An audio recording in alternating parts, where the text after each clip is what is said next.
Assalamualaikum warahmatullahi wabarakatuh. Selamat pagi anak-anak ibu semuanya. Semoga anak-anak ibu berada dalam keadaan sehat walafiat. Baiklah, ini adalah pertemuan kita pertama pada semester 2. Ya, jadi untuk semester 1 anak ibu sudah melihat nilai kimianya. Nah, jadi nanti tolong untuk semester 2 ini belajar lebih giat lagi sehingga nanti nilai kimia kita lebih bagus lagi. Oke, untuk pertemuan pertama kita, adapun kompetensi dasar yang akan kita pelajari yaitu tentang konsep asam basa. Jadi nanti kompetensi dasarnya itu menjelaskan konsep asam dan basa serta kekuatannya dan kesetimbangan pengionannya dalam larutan. Oke, sekarang kita langsung saja masuk ke materi kita, yaitu tentang konsep asam basa. Teori asam basa. Untuk teori asam basa, yang pertama yaitu teori asam basa berdasarkan Arrhenius. Asam adalah zat yang menghasilkan ion hidrogen atau H positif dalam larutan. Sedangkan basanya adalah zat yang menghasilkan ion hidroksida atau OH negatif dalam larutan.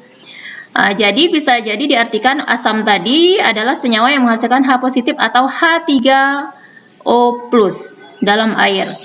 Coba lihat di sini, HCl tambah H2O menghasilkan H3O+ tambah Cl-. Jadi HCl-nya ini adalah asam karena dia menghasilkan H3O+. Sedangkan yang untuk basa, senyawa menghasilkan nanti OH- dalam air. Kita lihat di sini NH3 ditambah H2O menghasilkan NH4+ tambah OH-. Jadi di sini NH3 adalah basa. Jadi ingat konsep yang pertama menurut Arrhenius. Konsep yang kedua yaitu teori asam basa menurut Bronsted and Lowry. Asam adalah donor proton. Donor ini artinya memberi proton atau ion hidrogen. Sedangkan basa adalah akseptor proton. Akseptor ini artinya itu menerima ion hidrogen. Coba kita lihat di sini NH3 ditambah H2O menghasilkan NH4+ tambah OH-. NH3 di sini kita lihat awalnya hanya di sini 3. Setelah bereaksi dengan H2O di sini hanya menjadi 4. Berarti artinya NH3 ini adalah akseptor atau menerima ion H positif. Sehingga NH3 di sini bersifat basa. Ya, sedangkan H2O kita lihat di sini H2O hanya di sini 2, sekarang di sini menjadi OH- hanya menjadi 1. Berarti dia berkurang arti di sini yaitu mendonorkan proton atau mendonorkan H positif. Makanya H2O ini bersifat asam. Ya, sekali lagi Bu ulangi, NH3 menjadi NH4 hanya bertambah. Berarti di sini sebagai basa, maka NH4-nya asam konjugasi. Sedangkan H2O-nya hanya 2 menjadi hanya 1, berarti dia asam atau mendonor, maka di sini H2O asam, sedangkan OH-nya adalah basa terkonjugasi. Oke, itu teori asam basa menurut Bronsted and Lowry. Sekarang kita lanjut yang ketiga, teori asam basa menurut Lewis. Asam Lewis adalah senyawa akseptor pasangan elektron dari atom lain.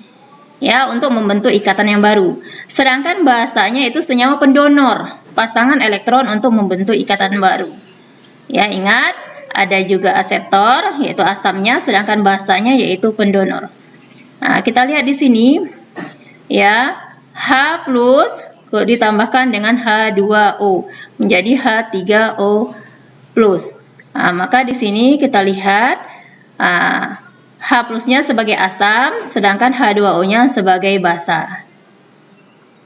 Oke, kita lanjut. Cara menentukan pH suatu larutan. Ya, nantinya setelah materi kita ini selesai, kita akan belajar cara menentukan ya pH menggunakan alat yang sudah ada ya di sekitar kita. Adapun cara menentukan pH suatu larutan, yang pertama yaitu dengan menggunakan kertas indikator universal. Jadi, kertas indikator universal ini, ya, jika nanti dia dicelupkan ke dalam suatu larutan, maka akan memberikan warna yang bervariasi. Ya, dari warna itulah nanti kita bisa menentukan kisaran pH-nya berapa. Ya, jadi seperti ini, ya, bentuk dari kertas indikator universal. Jadi pH-nya itu nanti kita bisa tahu. Ingat ya, Untuk pH, pH itu rentangnya dari 0 sampai 14. Nanti Ibu lihatkan ya gambarnya. Nah, jadi ini adalah bentuk kertas indikator universal. Nanti kalau kita sudah sekolah, di sekolah kita ada kok. Ya, nanti Ibu lihatkan. Oke, lanjut yang kedua. Yang kedua yaitu kertas lakmus. Kertas lakmus ini ada dua. Yang pertama lakmus merah, yang kedua lakmus biru. Nah, ini dia bentuknya. Di laboratorium kita juga ada lakmus merah dan lakmus biru. Nah, jadi jika dia asam, maka nanti lakmus merahnya itu ya dia tetap merah, sedangkan lakmus biru jika kita celupkan dalam larutan yang asam akan berubah menjadi merah. Ingat ya, jika asam berarti lakmus biru yang berubah menjadi merah. Kebalikannya jika basa yang berubah adalah lakmus merah berubah menjadi warna biru. Sedangkan lakmus birunya tetap. Ya. Jadi yang kedua yaitu cara menentukan pH dengan menggunakan kertas lakmus. Yang ketiga yaitu dengan menggunakan alat pH meter. Nah, ini pH meter ya.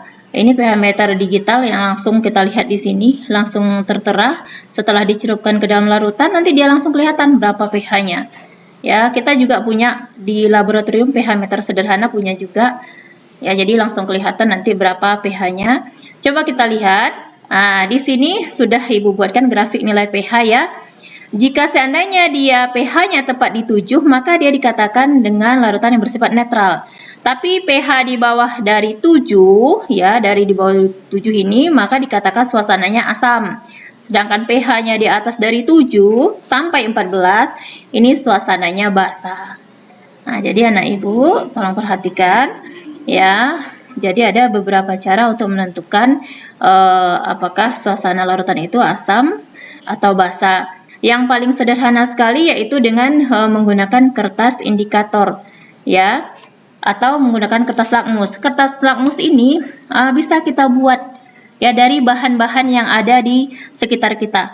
Untuk pertemuan berikutnya nanti akan Ibu tampilkan video pembuatan kertas lakmus ya, yang sederhana yang kita buat dari indikator alami. Jadi nanti kita buat dari bahan yang ada di sekitar kita. Oke.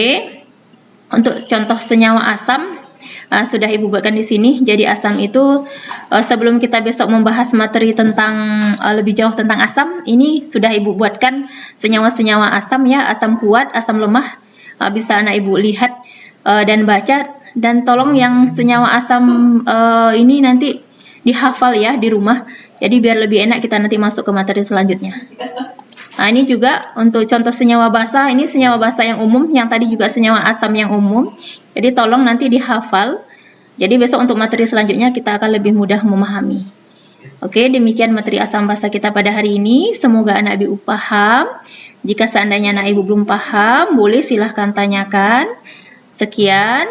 Ya, jadi ingat dengan kita belajar asam basa ini, jadi nantinya setelah kita belajar cara menentukan oh ini asam atau basa, maka nanti mudah-mudahan bisa kita aplikasikan dalam kehidupan kita sehari-hari.